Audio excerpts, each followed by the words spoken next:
Everyone, welcome to the YouTube channel of inside sports science. आज हम exercise physiology में skeletal muscle के अंदर स्लाइडिंग फिलामेंट थ्योरी पढ़ने वाले हैं, जिसके थ्रू हम ये जानेंगे कि कैसे एक्चुअली हमारा मसल कॉन्ट्रैक्ट करता है। इसके पिछले लेक्चर में हमने कॉन्ट्रैक्टाइल प्रोटीन के बारे में स्टडी किया था, जिसमें हमने देखा था कि हमारे जो कॉन्ट्रैक्टाइल प्रोटीन्स है, जैसे कि actin, tropomyosin, troponin and myosin, ये सारे के स्ट्रक्चर्स क्या होते हैं, ये कैसे बनते हैं और इनका अरेंजमेंट क्या होता है। अगर आपने इसका प्रीवियस लेक्चर स्टडी नहीं किया है, then I will highly recommend you to please go and watch that video first, because वो वीडियो इस वीडियो का बेसिक्स है। करेक्ट। जब तक कि आपको आपके कॉन्ट्रैक्टाइल प्रोटीन्स के स्ट्रक्चर्स और उनके अरेंजमेंट के बारे में नहीं मालूम होगा, आपको स्लाइडिंग फिलामेंट थ्योरी बिल्कुल भी समझ में नहीं आएगा। Correct. So hello everyone, I am your educator, you are watching inside sports science. So let's begin.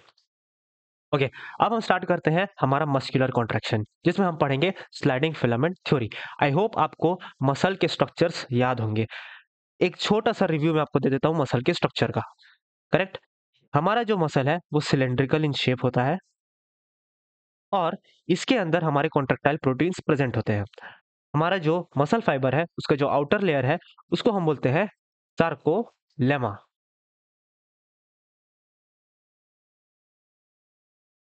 और हमारे मसल को जो इंफॉर्मेशन देता है वो होता है हमारा नर्व।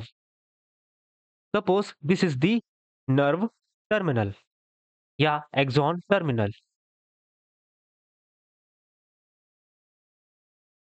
ये लेके आता है हमारा इंफॉर्मेशन। और ये इंफॉर्मेशन कैसे लेके आता है? ये केमिकल के थ्रू लेके आता है और उस केमिकल को हम बोलते हैं ACH।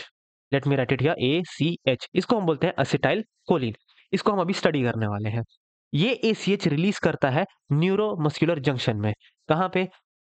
This is the space between the axon terminal and the skeletal muscle is known as neuromuscular junction, जिसको हम अभी स्टडी करने वाले हैं। और इसको रिसीव करने के लिए आपके यहाँ पे ACH रिसेप्टर्स भी मौजूद होते हैं। करेक्ट। जो आपके ACH को रिसीव करते हैं। ओके। आई होप यहाँ तक आपको चीजें समझ में आई होंगी। ये मैंने आपको पहले ही पढ़ा दिया है। Okay, let's move to the step number 1 of the sliding filament theory. Okay, this is the first step, जिसमें हम पढ़ेंगे arrival of nerve impulse to the neuromuscular junction और the motor end plate. This is your neuron. Let me show you, this is your neuron and this is your skeletal muscle जो आपको नजर आ रहा है। Correct. हमारा neuron information लेके आता है एक केमिकल ट्रांसमीटर के फॉर्म में, और उस केमिकल ट्रांसमीटर को हम बोलते हैं ACH। करेक्ट। अब ये ऑकर कैसे होता है, ये हम अभी स्टडी करते हैं।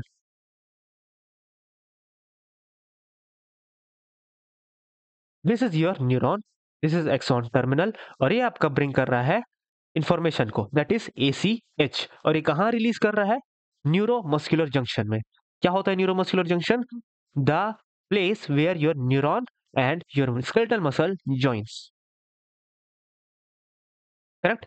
So your first process is arrival of impulse to the neuromuscular junction and the motor end plate. Correct. Okay.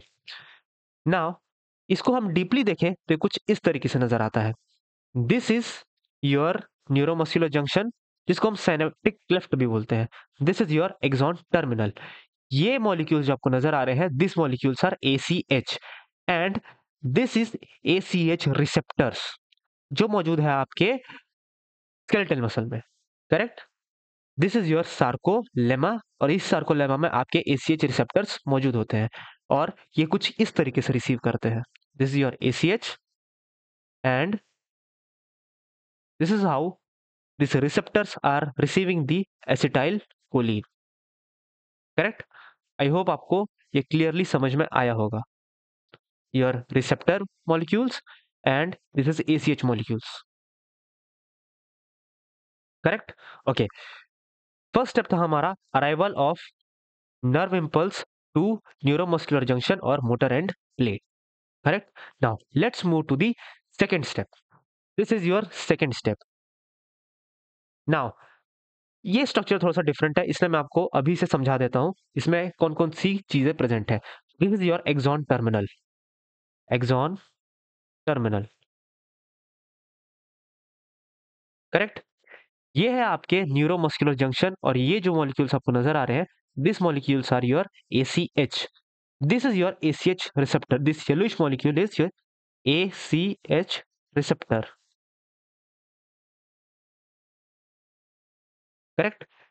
यहां से आपके नर्व इंपल्स आएंगे, ACH रिसेप्टर के थ्रू ये नर्व इंपल्स अंदर जाएंगे and this tube like structure, this one, this one, this one, and this one. These four tube-like structure are your T tubules. T tubules, correct?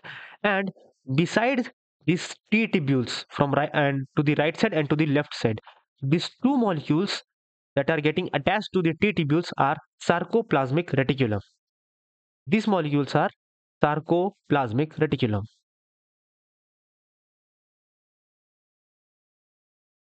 Reticulum.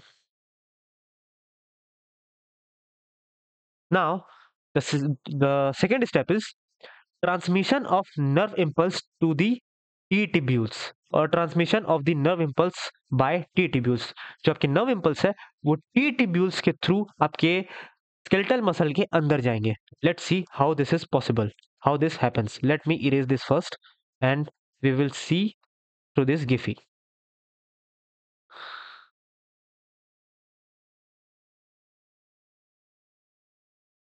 ये आपके nerve impulse है और ये nerve impulse T tubules के through आपके muscle के अंदर जा रहे हैं। Let's watch this again.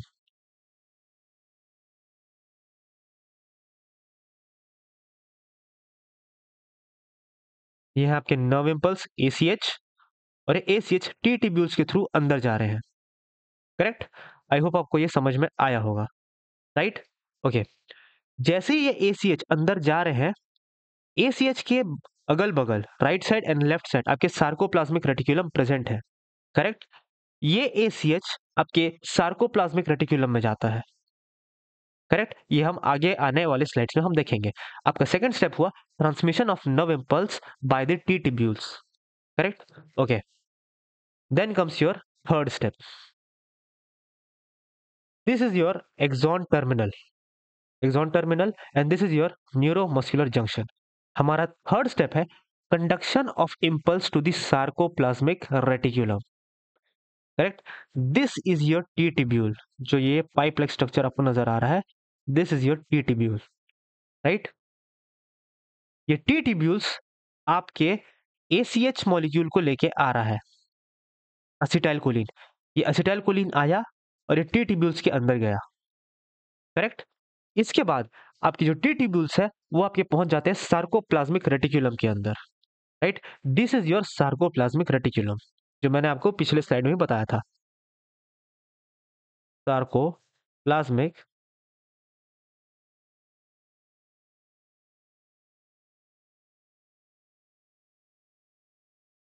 Correct?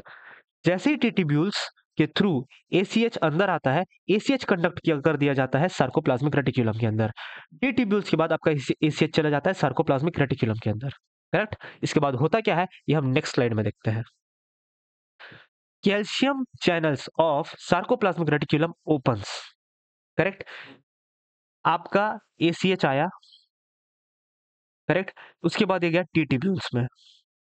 T tubules के बाद आपका ACH चले जाता है सार्कोप्लाज्मिक रेटिकुलम में। The moment ACH enters the sarcoplasmic reticulum calcium channels को खोल देता है और जो कैल्शियम है वो आपके सार्कोलेमा में आ जाते हैं। करेक्ट? ये आपको यहाँ पर नजर आ रहे होंगे। This are your calcium ions. Correct? तो हुआ क्या, आपका जो ACH है वो गया टी ट्यूब्यूल्स के अंदर। टी ट्यूब्यूल्स के अंदर जाने के बाद आपका ACH चला जाता है सार्कोप्लाज्मिक रेटिकुलम के अंदर। This is your sarcoplasmic reticulum जो टी ट्यूब्यूल से जुड़ा हुआ है। The moment ACH enters the sarcoplasmic reticulum जो कि कैल्शियम आयन से भरा हुआ है, वो कैल्शियम को रिलीज कर देता है। इसमें सार्कोलेमा में। This entire portion is your sarcolemma.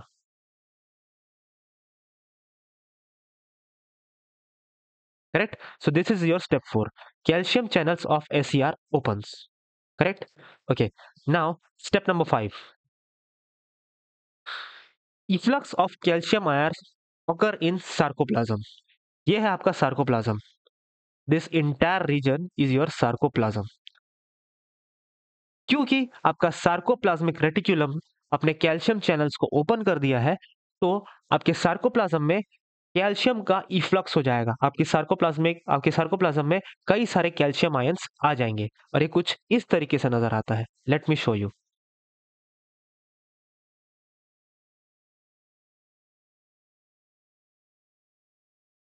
ये जो पर्पल कलर के जो आपको डॉट्स नजर आ रहे हैं, दिस इज कैल्शियम और ये है प्रोटीन्स आपके। This is your actin and this is your tropomyosin. Correct? Okay. यहाँ पे जो एक्टिन के ऊपर जो मायोसिन बाइंडिंग साइट्स है उसको कवर करके रखा हुआ है ट्रोपोमायोसिन ने। इफ्लक्स ऑफ कैल्शियम हुआ, आपके सार्कोप्लाज्म में कई सारे कैल्शियम आए और ये कैल्शियम आयंस आपको यहाँ पे नजर आ रहे होंगे। ये वो कैल्शियम आयंस है जो सार्कोप्लाज्मिक रेटिक्यूलम ने रिलीज किया है। Correct? So this is your step 5। Now let's go to the sixth step. This is your sixth step. आपके सार्कोप्लाज्म में कई सारे कैल्शियम आयन आ चुके हैं। करेक्ट? इसके बाद होगा क्या?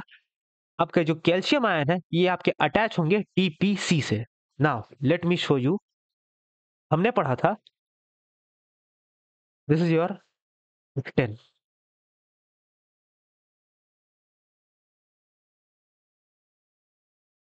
एक्टिन में जो मायोसिन बाइंडिंग साइट्स हैं, this are your myosin binding sites. इन मायोसिन बाइंडिंग साइट्स को किसने कवर करके रखा हुआ था? आपके ट्रोपोमायोसिन ने। सो this is your actin, this is your tropomyosin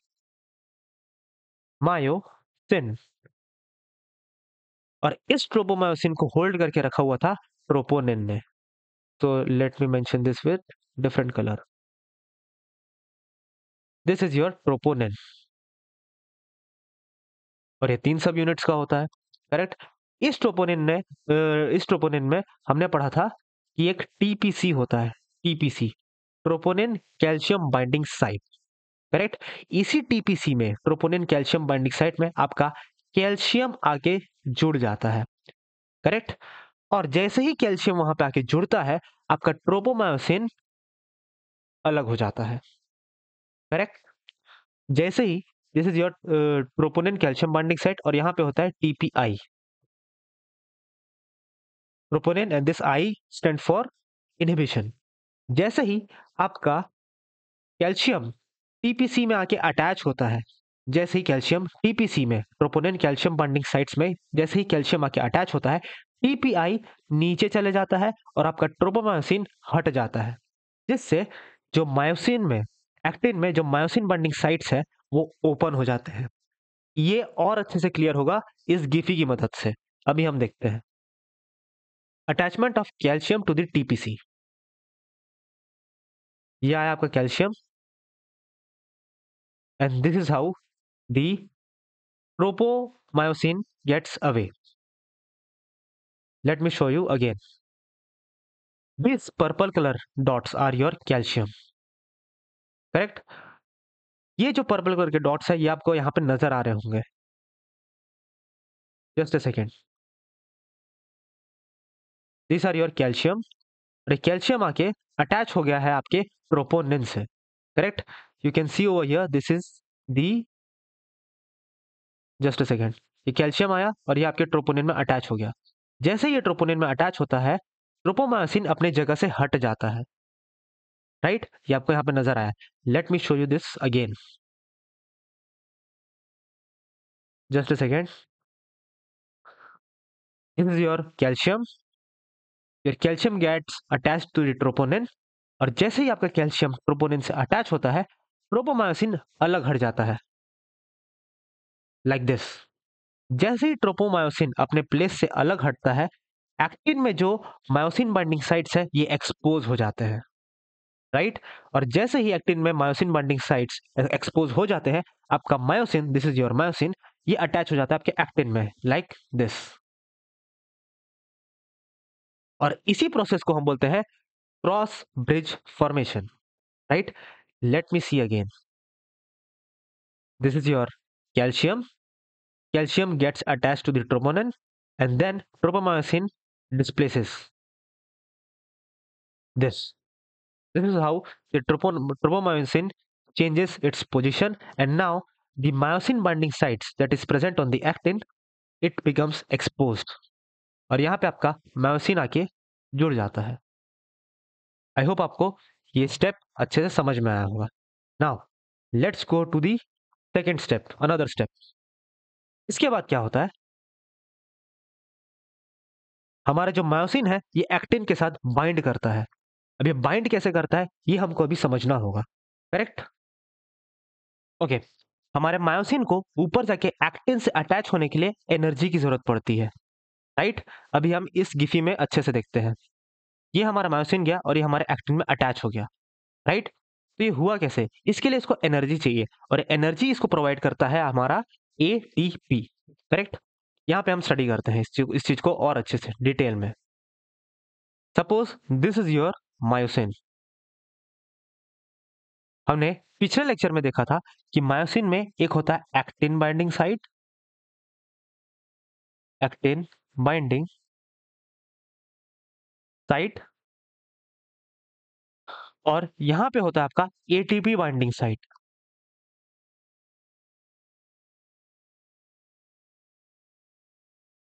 इस साइट में आपका एटीपी आके बाइंड करता है। यही एटीपी इस मायोसिन को एनर्जी देता है कि इरेक्ट हो और जाके एक्टिन के साथ बाइंड कर जाए, करेक्ट? नाउ अब इस एटीपी से हमारे मायोसिन को एनर्जी कैसे मिलती है? एटीपी होता है एडिनोसिन और इसके साथ 3 फॉस्फेट ग्रुप जुड़े होते हैं, लाइक दिस। अब एनर्जी मिलती कैसे है?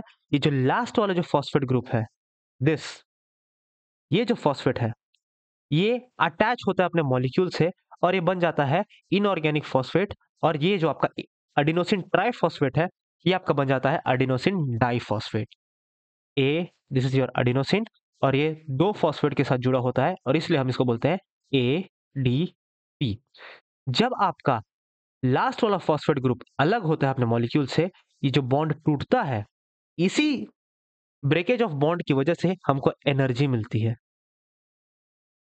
और इसी एनर्जी की वजह से हमारा मायोसिन एक्टिन से जाके जुड़ता है, करेक्ट? तो यहां पे प्रेजेंट होता है आपका, क्योंकि जब ये ब्रेकेज हो जाता है, एडिनोसिन ट्राइफॉस्फेट जब टूट जाता है एडिनोसिन डाइफॉस्फेट और इनऑर्गेनिक फॉस्फेट में, तो इसको एनर्जी मिलती है। जैसे ही आपका इनऑर्गेनिक फॉस्फेट अलग होता है, हमारा मायोसिन अटैच होता है एक्टिन से, और जैसे ही आपका एडीपी अलग होता है, वैसे ही हमारा मायोसिन एक्टिन को खींचता है। ये अभी समझ में नहीं आया होगा ये, लेकिन गिफी की मदद से आपको डेफिनेटली समझ में आएगा। Let's see here. Okay, late me show you again. This is ATP. ये एटीपी आके बाइंड हुआ आपके मायोसिन से। अब ये एटीपी कन्वर्ट होगा ADP and inorganic phosphate, like this. यहाँ पे एटीपी में जुड़ा हुआ है आपके एडीपी एडिनोसिन डाइफॉस्फेट और आपका inorganic phosphate, correct? The movement inorganic phosphate moves away, आपका मायोसिन एक्टिन से जाके बाइंड हो जाएगा। Let's see this, correct? आपका इनऑर्गेनिक फॉस्फेट मूव हुआ, अलग हुआ, और आपका मायोसिन एक्टिन से जाके बाइंड होकर गया, करेक्ट? नाउ जब आपका एडिनोसिन डाइफॉस्फेट अलग हटेगा, आपका मायोसिन इस एक्टिन को खींचेगा अपनी तरफ। Let's see.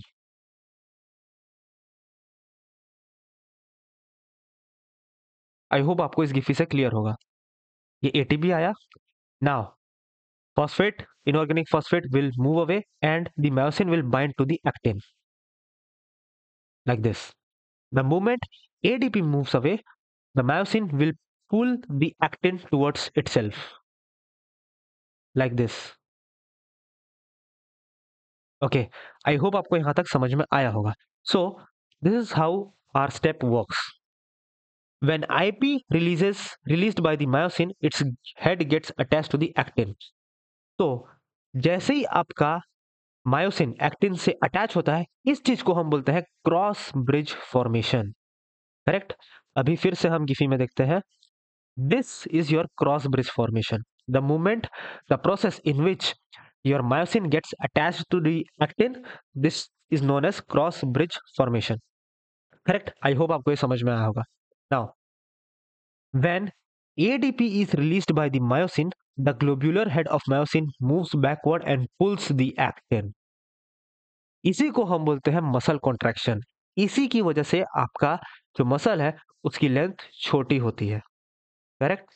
ओके, अभी हम इस चीज को और अच्छे से देखते हैं इस गिफी की मदद से। इससे आपको क्लियरली समझ में आ जाएगा कि हमारा मसल कैसे कॉन्ट्रैक्ट करता है। ये हो गया आपका cross bridge formation. This is your myosin, this is your actin. आपका मायोसिन अटैच हो गया एक्टिन से, इसको हम बोलते हैं cross bridge formation. And this is pulling the actin filament like this.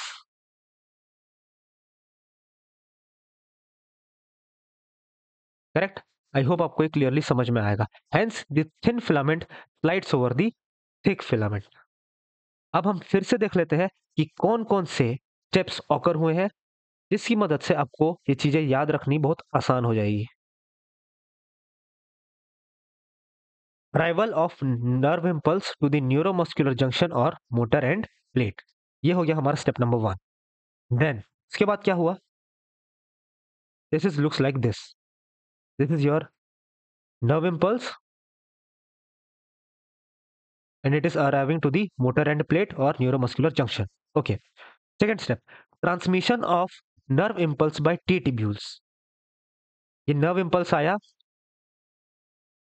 ACH ने nerve impulse को receive किया, ACH receptor ने ACH को receive किया.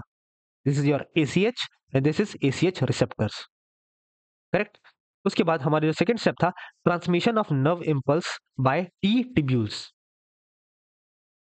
This are your T tubules, this correct. Nerve impulse T tubules accept कर रहे हैं और टी टिब्यूल्स के थ्रू हमारा जो नर्व इम्पल्स है वो हमारे स्केलेटल मसल के अंदर जा रहा है. Transmission of nerve impulse by T tubules. Correct. इसके बाद नेक्स्ट स्टेप क्या होगा?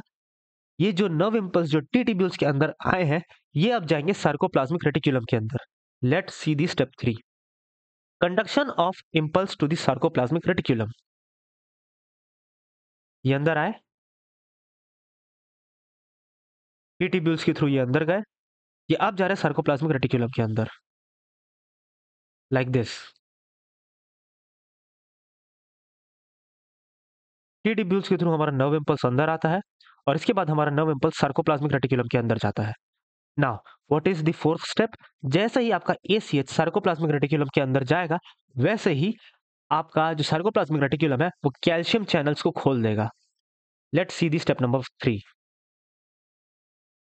Calcium channels of the sarcoplasmic reticulum opens. Correct. उसके बाद क्या होगा?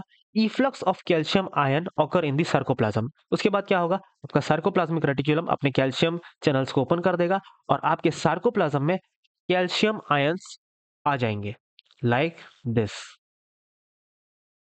Efflux of the calcium ion occurs in the sarcoplasm. अब आपकी सार्कोप्लाज्म में ये है कैल्शियम आयंस, ये जो पर्पल कलर के आपको जो मॉलिक्यूल्स नजर आ रहे हैं. इसके बाद क्या होगा? आपका कैल्शियम आयन जो है ये बाइंड कर जाएगा आपके ट्रोपोनिन से like this. The movement calcium ion binds to the troponin. Troponin में भी कौन सा? TPC, troponin calcium binding sites. जैसे ही आपका कैल्शियम आयन आपके ट्रोपोनिन में ट्रोपोनिन कैल्शियम बाइंडिंग साइट्स के साथ बाइंड कर जाएगा, आपका ट्रोपोमायोसिन डिस्प्लेस हो जाएगा like this. And the movement tropomyosin gets displaced, आपके एक्टिन में जो मायोसिन बाइंडिंग साइट्स है दे गेट्स एक्सपोज्ड. करेक्ट. और जैसे ही आपके एक्टिन में जो मायोसिन बाइंडिंग साइट्स है, the moment they gets exposed, आपका मायोसिन एक्टिन से बाइंड कर जाता है लाइक दिस. करेक्ट. नाउ अब हमको ये देखना है कि हमारा जो मायोसिन है ये एक्टिन से कैसे बाइंड करता है. राइट. ओके. हमारे मायोसिन को एनर्जी की जरूरत पड़ती है इरेक्ट होकर एक्टिन में जाके अटैच होने के लिए और उसको एनर्जी कौन देता है? एटीपी. ओके. एटीपी कन्वर्ट होता है एडीपी और इनऑर्गेनिक फॉस्फेट में. The movement inorganic phosphate moves away, the myosin gets attached to the actin like this. And the moment ADP moves away, the myosin pulls the actin like this. And this pulling mechanism is known as the power stroke. This I forgot to mention. This pulling mechanism is known as power stroke. Correct. I hope यहां तक आपको clearly समझ में आया होगा सारे steps. Right. अब हम स्टडी करने जा रहे हैं मैकेनिज्म ऑफ रिलैक्सेशन के बारे में। राइट। ओके।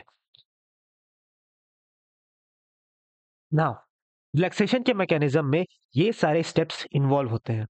ये सारे स्टेप्स इंक्लूड होते हैं हमारे रिलैक्सेशन के प्रोसेस में। सबसे पहला स्टेप है हमारा स्टॉपेज ऑफ इम्पल्स। सबसे पहले आपको इम्पल्स को स्टॉप करना पड़ेगा। ये है आपका इम्पल्स। यहां से आपकी जो इम्पल्स है जो आते हैं इनको स्टॉप करना सबसे पहले जरूरी होता है। Like this. ये नर्व इम्पल्स पहले स्टॉप होते हैं। उसके बाद the second step is acetylcholinesterase enzyme digest ACH. This is an enzyme that digest the ACH. ये जो ACH हार्मोन है इसको ACH जो केमिकल न्यूरोट्रांसमीटर है ये acetylcholinesterase ACH को डाइजेस्ट करता है। यहाँ पे ACH आपका आके एक्यूमुलेट होता है। हियर यहाँ पे आपका ACH आता है। करेक्ट। इस ACH को एसिटाइल कोलिनेस्ट्रेज इसको डाइजेस्ट करता है ताकि फर्दर नर्व इम्पल्स आपके स्केलेटल मसल को ना मिल पाए। Correct. So this is the step 2. Now let's move to the step 3. Step 3 is calciquistrin protein moves calcium ion back to the sarcoplasmic reticulum. Correct. This is a protein calciquistrin that moves the calcium ion back to the sarcoplasmic reticulum. This is your sarcoplasmic reticulum. Correct. Sarcoplasmic reticulum क्या करता है आपके calcium ion को release करता है। कैल्सिक्विस्टिन protein इस ये जो ACH है I am sorry calcium ion है इसको वापस से सार्कोप्लाज्मिक रेटिकुलम में स्टेबल कर देता है। करेक्ट। जिससे आपके जो कैल्शियम आयन है ये फर्दर आपके प्रोपोनिन से बाइंड नहीं करते। Correct. Now the fourth step regeneration of ATP। आपका जो ATP है जो कि आपके मायोसिन में बाइंड होता है ये तो कन्वर्ट हो जाता है ADP में और इनऑर्गेनिक फॉस्फेट में जो कि अलग भी हो जाते हैं। नाउ ये जो ADP है और ये जो इनऑर्गेनिक फॉस्फेट है इससे हमको वापस से ATP बनाना होता है। अब ये बनता कैसे है ये हम अभी समझते हैं। हमारे मसल में एक कंपाउंड प्रेजेंट होता है जिसको हम बोलते हैं creatine phosphate. This is your creatine and this is your phosphate. Correct. और एक कंपाउंड होता है जिसको हम बोलते हैं ADP जो कि है आपका by product. This is your adenosine and this is your 2-फॉस्फेट। अब इससे हमको ATP बनाना है तो हमको यहाँ पे एक और फॉस्फेट की जरूरत है। तो ये जो एक और फॉस्फेट है ये हमको कहाँ से मिलता है? ये मिलता है हमको इस कंपाउंड से। This is your creatine and this is your phosphate. ये जो क्रिएटिन है ये अलग हो जाता है, अलग कर देता है फॉस्फेट को और ये जो फॉस्फेट है ये आके जुड़ जाता है हमारे ADP में और ये वापस से बन जाता है हमारा ATP adenosine try phosphate. Correct. अब हमको वापस से ADP से ATP अब हमको मिल चुका है। करेक्ट। अब होगा क्या ये जो ATP है ये जाके मायोसिन से बाइंड करेगा।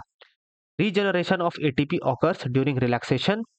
नाउ ये जो ATP है ATP binds to the myosin head and the cross bridge breaks. इसको हम अभी समझते हैं। ATP binds to the myosin head and the cross bridge breaks. ये आया आपका ATP और ये जो है आपका क्रॉस ब्रिज वो टूट गया। आप लेट्स सी दिस अगेन। यहां पे भी क्रॉस ब्रिज है। ये आपका मायोसिन एक्टिन से जुड़ा हुआ है। The movement actin gets attached to the myosin, the cross bridge breaks like this. This is your cross bridge या ATP और एक क्रॉस ब्रिज हो गया ब्रेक। करेक्ट। आई होप आपको मसल का जो रिलैक्सेशन मैकेनिज्म है वो भी अच्छे से समझ में आया होगा। करेक्ट। नाउ अब हम इस चीज को वापस से एक बार रिवाइज कर लेते हैं हमारे मसल के रिलैक्सेशन के मैकेनिज्म को। Let's do this again. Okay. सबसे पहले क्या होता है? सबसे पहले आपका स्टॉपेज ऑफ इम्पल्स होता है। जो इम्पल्स जो आ रहा है न्यूरॉन से उसको स्टॉप किया जाता है। उसके बाद क्या होता है? एसिटाइल कोलिनेस्ट्रेज ये ACH को डाइजेस्ट कर देते हैं। देन जो कैल्सिकोस्टिन प्रोटीन है ये कैल्शियम को सार्कोप्लाज्मिक रेटिकुलम में वापस से स्टेबल कर देते हैं। देन आपका जो ATP है वो वापस से रीजनरेट होता है क्रिएटिन की मदद से। करेक्ट। और वो जो एटीपी है वो जुड़ जाता है आपके मायोसिन से और आपका क्रॉस ब्रिज ब्रेक हो जाता है। नाउ एक टर्म है यहाँ पे रिगर मोर्टिस। क्या मतलब होता है इसका? रिगर मोर्टिस का मतलब ये होता है permanent state of muscular contraction. इसका मतलब ये है कि जब आपका मायोसिन अटैच हो जाता है आपके एक्टिन से परमानेंटली, इसको हम बोलते हैं रिगर मोर्टिस। करेक्ट। जब इंसान की डेथ हो जाती है तब ये चीज ऑकर होती है। राइट। ओके। जैसा कि मैंने बोला था कि इस कॉन्सेप्ट से आप डेफिनेटली एक या दो क्वेश्चन एक्सपेक्ट कर सकते हैं कि पूरे स्केलेटल मसल से और स्पेसिफिकली स्लाइडिंग फिलामेंट थ्योरी से। So now we are going to solve some PYQs. Correct. Okay, let's see this PYQ. ये है आपके सारे क्वेश्चन जो भी हम करेंगे, ये 2023 के फर्स्ट पेपर की पीवाईक्यू है जो आपके होते हैं जनवरी में। Correct. Okay, let's do this question. ये बहुत बेसिक सा क्वेश्चन है लेकिन नेट में पूछा गया क्वेश्चन है। Find the correct sequence of final layer of connective tissue from outward to inward. हमको बाहर से अंदर तक के जितने भी लेयर्स हैं उनको हमको यहाँ पे अरेंज करना है। करेक्ट। सबसे पहले यहाँ पे दिया गया है पेरीमाइसियम, तो ये तो सबसे पहले आता नहीं है। फिर आता है आपका एंडोमाइसियम, ये भी सबसे पहले नहीं आता। देन आता है आपका सार्कोप्लाज्मिक सार्कोलेमा, ये भी नहीं आता। सबसे ऊपरी लेयर जो होता है वो होता है हमारा एपीमाइसियम। तो सबसे पहले क्या आएगा? एपीमाइसियम। तो यहाँ पे ऑप्शन डी, ऑप्शन टू में आपको डी सबसे पहले नजर आ रहा है और डी और कहीं पे भी नजर नहीं आ रहा है, तो यही आपका करेक्ट ऑप्शन है। लेकिन फिर भी हम और आगे चेक कर लेते हैं। एपीमाइसियम के बाद क्या आएगा? आपका पेरीमाइसियम, तो डी होगा। उसके बाद होगा ए। पेरीमाइसियम के बाद आता है आपका एंडोमाइसियम, तो ए के बाद आएगा बी। और एंडोमाइसियम के बाद आता है आपका सार्कोलेमा। तो क्या ऑप्शन टू ये बोल रहा है D A B C, D A B C? So the option two is the correct answer. Right. Okay, let's move to the another question. ये भी आपका 2023 के जनवरी का क्वेश्चन है ऑफ यूजीसी नेट। अगर आपको कॉन्सेप्ट अच्छे से क्लियर होंगे, अगर आपने वीडियो अच्छे से देखा है, then definitely you are going to solve this question. Right. Okay, मैंने थोड़े आसान लैंग्वेज में ये कॉन्सेप्ट्स को आपको समझाया है।